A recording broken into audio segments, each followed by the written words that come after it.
नमस्कार। एसी गुरु के YouTube channel में आपका स्वागत है और एक बार फिर आज बहुत ही जानदार शानदार वीडियो में लेकर आया दोस्तों। और आज की वीडियो में एक और बेहतरीन वायरिंग लेकर आया हूं। तो आइए इस वायरिंग को फटाफट स्टार्ट कर रहे हैं। मेरे वीडियो पर आप अंत तक बने रहिएगा और स्प्लिट एसी की दुनिया की कोई ऐसी वायरिंग नहीं होगी जो मेरे चैनल के माध्यम से आप तक नहीं जाएगी। ऐसे ही मेरे वीडियो पे आप बने रहिएगा। तो आइए अपनी वायरिंग को फटाफट स्टार्ट कर रहे हैं। जैसा कि दोस्तों आप देख पा रहे होंगे, ये हमारी पीसीबी है और ये थोड़ी सी ओल्ड पीसीबी, हल्की सी ओल्ड पीसीबी है, क्योंकि मार्केट में आपको नई एसी भी मिलेगी और पुरानी भी एसी मिलेगी, मतलब हर प्रकार की एसी मिलेगी। इसलिए मैं चाहता हूं कि आपको हर प्रकार की जानकारियां रहें ताकि मार्केट में कार्य करते समय आपको किसी प्रकार की समस्या न हो सके। तो आइए उस वायरिंग से भी आपको रूबरू कराते हैं, परिचय कराते हैं।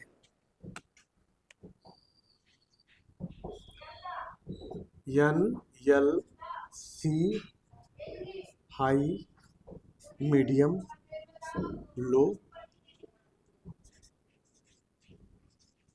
ये स्विंग मोटर का पॉइंट है।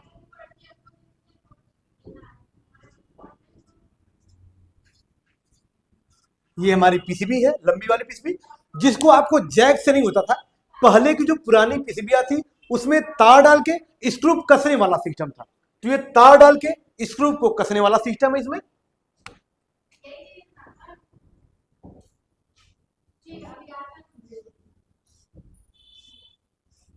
ये हमारा ब्लोअर फैन है दोस्तों।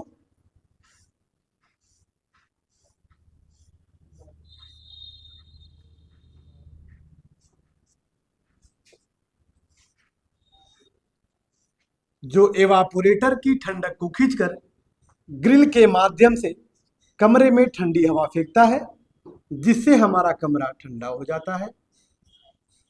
पुरानी एसी के ब्लोअर पंखों पे कैपेसिटर लगता था, लेकिन नई वाली एसीओ में कैपेसिटर नहीं लगता है। ऑलरेडी उसके पीसीबी पे कैपेसिटर लगा होता है दोस्तों। यहाँ पे साफ साफ हाई, मीडियम, लो, कॉमन लिखा होता है। कंडेंसर फैन पे या ब्लोअर फैन पे साफ साफ लिखा होता है।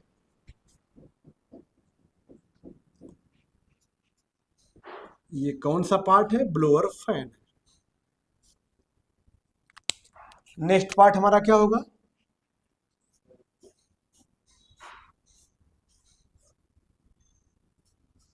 स्विंग मोटर होता है दोस्तों।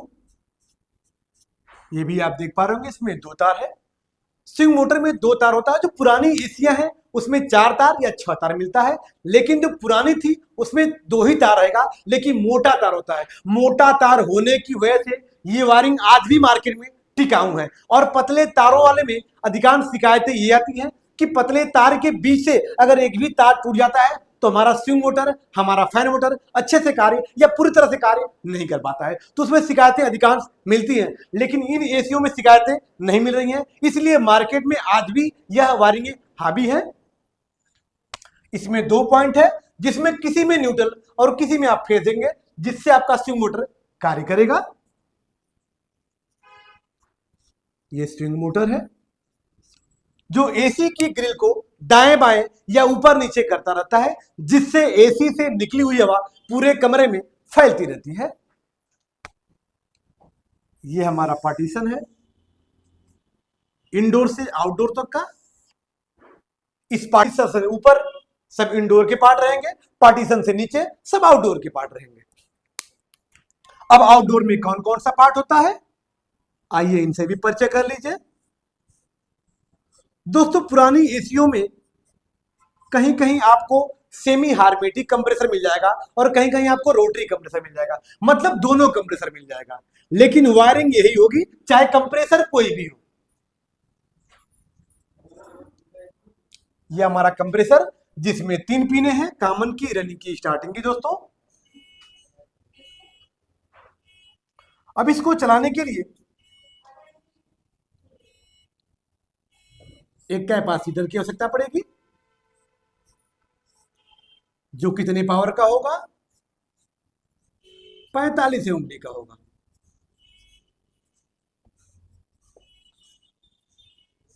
आरसी रनिंग कैपेसिटर 45 ओम का होगा। इसमें 4 पिन एक जगह है और 2 पिन एक जगह है। ये सिर्फ कंप्रेसर को चलाने के लिए ही है, मतलब कंप्रेसर को पावर देने के लिए है। पंखे के लिए आपको अलग से कैपेसिटर लगाना होगा।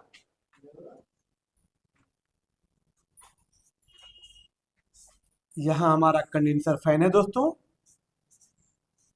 जो अपनी हवा के द्वारा हमारे कंडेंसर को ठंडा करता है, जिससे कंडेंसर हमारी गैसों को अच्छे से वेपर से द्रव में बदल सके।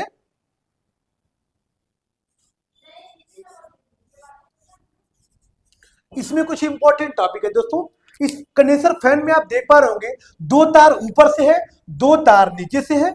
तो इसमें थोड़ी सी कंफ्यूजन हो जाती है कि हमको सप्लाई कहां देना है, कैपेसिटर कहां लगाना है। ये वेरी वेरी इंपॉर्टेंट है, क्योंकि अधिकांश मिस्त्री में देखता हूं कि तारों को खोलने से पहले उसका फोटो खींचते हैं। लेकिन आपको एक ऐसी विधि बता रहा हूं, ऐसी जानकारी बता रहा हूं, जिसमें आपको तारों का फोटो खींचने की आवश्यकता नहीं होगी। क्या पहचान उसकी है दोस्तों? जिस पॉइंट में आपको सप्लाई देना है, मतलब न्यूट्रल व फेस की लाइट देना है, वह दोनों तार भिन्न भिन्न कलर के होंगे, मतलब अलग अलग कलर के होंगे। एक रेड होगा, एक ब्लैक होगा, एक काला होगा, एक हरा होगा, एक नीला होगा और एक पीला होगा, मतलब दोनों तार अलग अलग कलर के होंगे।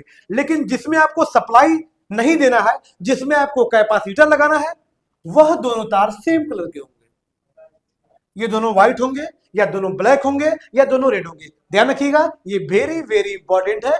कैपेसिटर का दोनों तार सेम कलर का होता है और सप्लाई देने वाला तार अलग अलग कलर का होता है। तो ये दोनों तार अलग अलग कलर में हम न्यूट्रल व फेस देंगे। कैपेसिटर का तार सेम कलर का है, जिसमें कैपेसिटर लगाएंगे। अब यहां पे आप देख पा रहे होंगे, ये हमारा जंक्शन है। अब ये जंक्शन कुछ नए टाइप का देख पा रहे होंगे आप। हमने कहा भी था आपसे कि आपको जंक्शन मार्केट में किस्म किस्म का मिलेगा, और हर जंक्शनों से, हर वायरिंग से आपको रूबरू हम कराते रहेंगे। बस मेरे वीडियो पर, मेरे चैनल पे ऐसे ही आप बने रहिएगा। ये कौन सा पार्ट है? जंक्शन है। जंक्शन क्या करता है? लाइटों को सुरक्षित बांटने का कार्य करता है या फैलाने का कार्य करता है। ये कौन सा पार्ट है? कंप्रेसर है। कंप्रेसर क्या करता है? हमारी गैसों को एक स्थान से दूसरे स्थान तक पहुंचाने का कार्य करता है। यह एसी व फ्रिज का हेड होता है, मस्तिष्क होता है, सिर होता है, मतलब सबसे इंपॉर्टेंट पार्ट होता है। क्या है? कंप्रेसर। ये कैपेसिटर है जो हमारे कंप्रेसर को चलाने कार्य करेगा। और यहां पे हमारा क्या लगा हुआ है? ये कंडेंसर फैन लगा हुआ है दोस्तों। कंडेंसर फैन में ये हमारा क्या लगा हुआ है? Running capacitor. ये कितने पावर का होना चाहिए? ये भी 4 से 6 MFD का होगा। 4 से 6 MFD का मतलब, अगर हमारी एसी आधे टन की और 1 टन की होगी तो उसमें 4 MFD का रनिंग कैपेसिटर लगाइएगा। यदि वही हमारी एसी 1.5 टन की और 2 टन की होगी तो उसमें आपका रनिंग कैपेसिटर 6 MFD का हो जाएगा। अब आइए इस वायरिंग को आपको करके आपको दिखा रहा हूं। ये 2 तार है दोस्तों, एक न्यूट्रल का है, एक फेस का है। न्यूट्रल के तार को न्यूट्रल वाले पॉइंट से जोड़ेंगे और फेस के तार को फेस वाले पॉइंट से जोड़ देंगे। अब यहां से न्यूट्रल आउट कराएंगे। आपको हमने बताया भी था कि ये जैक वाली वायरिंग नहीं है, ये थिम्बल वाली वायरिंग नहीं है। जो पुरानी एसीओ की वायरिंग थी उसमें तार डाल के स्क्रू से पूरा बकाते अच्छे से कसा जाता है, जिसमें आपको स्पार्किंग या किसी प्रकार का कार्बन शार्टिंग जैसी संभावनाएं या शिकायतें नहीं आती हैं। यहां से न्यूट्रल को उठाएंगे, न्यूट्रल कहां लेके जाएंगे? ब्लोअर फैन को कॉमन। और यहां से न्यूट्रल कहां देंगे? स्विंग मोटर को। आप देख पा रहे होंगे न्यूट्रल हमने यहां से उठाया है दोस्तों, कहां दिया है? ब्लोअर फैन को कॉमन। यहां से चला गया स्विंग मोटर को कॉमन, और यहीं से चला जाएगा आउटडोर के न्यूट्रल के पॉइंट चला जाएगा, मतलब दोनों मोटरों को बांटते हुए जंक्शन पे चला जाएगा। अब किसकी वायरिंग करेंगे? फेस की वायरिंग करेंगे। फेस कहां पे आया था? यल पे। यल का मतलब होता है लाइन, LINE लाइन, मतलब यहां लाइट दिया जाएगा। और सी का मतलब होता है कंप्रेसर, जो कंप्रेसर को लाइट देकर जाएगा। अब कंप्रेसर कहां होता है? ये आउटडोर में होता है। अब आउटडोर के जंक्शन पे यहां से फेस दिया जाएगा ताकि यहीं से कंप्रेसर को लाइट दे दी जाएगी। अब सी से नीचे जाएंगे, यहां पे आप देख पा रहे होंगे हाई से हाई को जाएगा, मीडियम से मीडियम को लाइट दी जाएगी, लो से लो को लाइट दी जाएगी, और जो स्विंग मोटर का पॉइंट होता है स्विंग मोटर को लाइट दिया जाएगा। तो ये रहा हमारा इंडोर की वायरिंग दोस्तों। अब आते हैं आउटडोर के पास। आउटडोर में यहां पे आप देख पा रहे होंगे ये क्या लगा हुआ है, कंडेंसर फैन लगा हुआ है। कंडेंसर फैन को कार्य करने के लिए न्यूट्रल और फेज की आवश्यकता होती है, ना कि हाई मीडियम लो की आवश्यकता नहीं होती है दोस्तों। हाई मीडियम लो जिन कमरों में पंखों की हवा की आवश्यकता होती है वहां पे हाई मीडियम लो दिखाया जाता है। ये तो आपका आउटडोर का हिस्सा है, बस इसका मकसद ही यही होता है कि कंडेंसर को ठंडा करना, इसलिए इसमें हाई मीडियम लो नहीं होता है। इसमें मात्र न्यूट्रल और फेज देंगे जिससे ये अपना कार्य करेगा। अब न्यूट्रल फेज कहां देंगे, जंक्शन से एक तार लेके आएंगे न्यूट्रल का, और जंक्शन से एक तार लेके आएंगे फेज का, जो दोनों न्यूट्रल व फेज के पॉइंट पे जोड़ देंगे। अगर गलती से ये तार यहां हो जाए, ये तार यहां हो जाए, कोई दिक्कत नहीं है, आपका फैन मोटर कार्य करेगा। इसमें आपको परेशान होने की आवश्यकता नहीं है दोस्तों। अब यहीं से न्यूट्रल उठाएंगे, ये न्यूट्रल कहां चला जाएगा, कंप्रेसर मोटर को कॉमन दिया जाएगा। यहां से न्यूट्रल कहां चला गया, कंप्रेसर मोटर को कॉमन। अब कंप्रेसर को क्या चाहिए, फेस चाहिए, फेस यहां से आउट कराएंगे, जंक्शन के 2 वाले पॉइंट से हमने फेस को आउट कराया है। फेस कहां देंगे, 4 वाले पॉइंट पे, क्योंकि 4 वाला पॉइंट फेस का पॉइंट होता है, मेन पॉइंट होता है, रनिंग का पॉइंट होता है, इसलिए वहीं पे फेस दिया जाता है। और इसी 4 में से किसी एक पिन से उठाएंगे, जो कंप्रेसर को रनिंग वाले पॉइंट को लाइट दी जाएगी, और जो कैपेसिटर का जो बगल में जो 2 पिन का पॉइंट होता है यहां से उठाएंगे, आप कहां देंगे, कंप्रेसर के स्टार्टिंग वाले पॉइंट पर रहेंगे। तो ये रहा हमारा एक नई और एक एसी की वायरिंग। तो एक बार फिर मैं इस वायरिंग को रिपीट करना चाहूंगा ताकि मेरी वायरिंग आपको अच्छे से बेहतर तरीके से समझ में आ सके। आप देख पा रहे होंगे दोस्तों, ये हमारी पीसीबी है जो हमारी पूरी एसी को चलाने का कार्य करती है। ये हमारा ब्लोअर फैन है जो क्या करता है, एवापोरेटर की ठंडक को खींचकर ग्रिल के माध्यम से कमरे में ठंडी हवा फेंकता है, जिससे कमरा ठंडा हो जाता है। ये हमारा स्विंग मोटर है जो एसी की ग्रिल को एक बार ऊपर करता है, एक बार नीचे करता है, जिससे एसी से निकली हुई हवा पूरे कमरे में आसानी से फैलती रहती है। यहां पे ये जंक्शन है जो लाइट को सुरक्षित बांटने का कार्य करता है।